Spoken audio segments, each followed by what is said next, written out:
Женские волосы жуткой горою в лагере высились передо мною.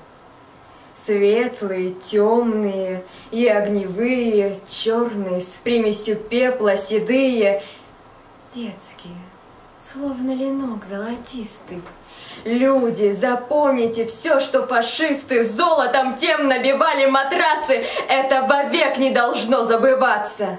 Где-то скрываются живы доселе звери, что спали на этой постели, как на волнах, на слезах отдыхали. Совесть их ночью будила едва ли. Я из барака, из мрака на волю вышел, шатаясь от гнева и боли. С мыслями долго пытался собраться, так и дошел я до страшного плаца. Печь и 4 трубы закопченных. Тут и кончался маршрут заключенных. Черные трубы над черную печью, дешево стоила кровь человечья.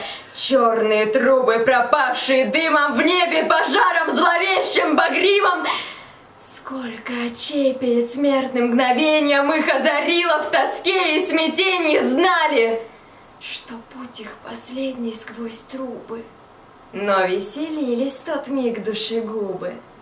Дым над кровавую печью вздымался под переливы беспечного вальса.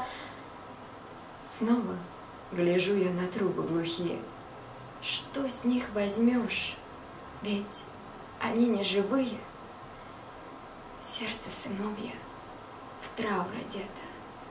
Мать окликал я, но все без ответа.